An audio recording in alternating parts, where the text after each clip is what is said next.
European leaders are discussing how to respond after US President Donald Trump hinted the European Union could be next to face tariffs.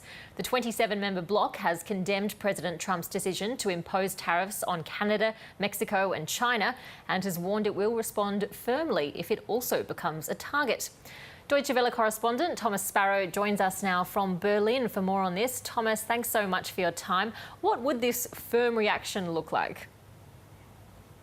Europe would retaliate. That seems a decision, or at least an announcement, that many European leaders consider to be appropriate if tariffs are imposed on the European Union. Some politicians have even stressed that any tariffs on the US should be biting. In other words, that they should have a direct impact on the United States. However, this is a scenario that most, if not all, politicians here in the European Union want to avoid. On the one hand, because they understand just how important the bilateral relationship is between the European Union and the United States from a political perspective, but also obviously from an economic perspective. And on the other hand, because they do not want to have those kinds of problems with the United States. European Union leaders believe in the need for these trade relations to be open and beneficial for both sides.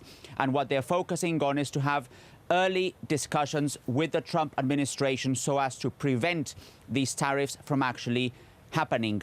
These discussions from the European Union perspective would have two big elements. On the one hand, the clear direct discussions with the Trump administration, but on the other hand, there's always a particular interest to make sure that the 27 members of the European Union are on the same side when it comes to those discussions. So any European leaders that end up discussing with the Trump administration would have to have those two elements in mind: what the Trump administration wants, but also what the 27 members of the European Union would want to achieve. Thomas, just how important is this trade relationship between the EU and the US? It's essential. It's not only very important, it's absolutely vital, both for the European Union but also for the United States. It's a trade relationship that has been built on decades, on trusted relationships between the governments here in Europe and the United States. So that is also why these warnings from the Trump administration have been met with concern about the possible implications, not only on the short term, but also on a longer term as well.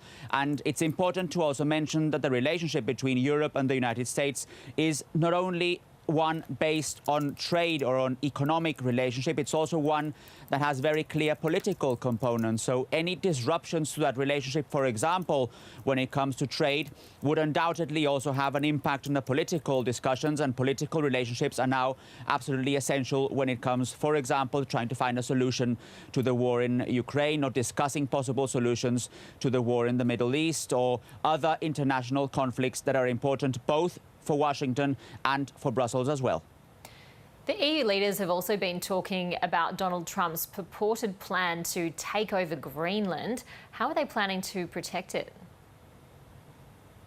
Actually, it's very similar, the strategy, to the one that we've been discussing now when it comes to possible tariffs, because on the one hand, they have actually indicated that they would be in a capacity to put even NATO troops on Greenland if necessary. That would be a big question on how exactly that would work. But the focus on the other side is to try and work together with the United States, to cooperate more with the United States when it comes to exploring the North or the Arctic Circle or even Greenland, to understand not only what political elements are important, but also what economic elements are important, because those two elements are also relevant from the US perspective. So the focus here is on the one hand to strengthen cooperation with the United States, but on the other hand to make sure that they are not going to allow Donald Trump to take Greenland. Why? Because this would send a very difficult message also to the war in Ukraine and to Vladimir Putin. Essentially, what the European leaders have stressed time and time again is that borders cannot be changed by force, something that Vladimir Putin clearly tried to do or did during the war in Ukraine. So if Trump did something similar in Greenland, that would send the wrong message altogether. This is according to European officials. So that's why the strategy is to prevent Trump from actually carrying out those plans. And the way to do so is by discussing with the US president how that cooperation could actually be improved. A delicate line to walk. Deutsche Welle correspondent Thomas Sparrow from Berlin, thank you for your time.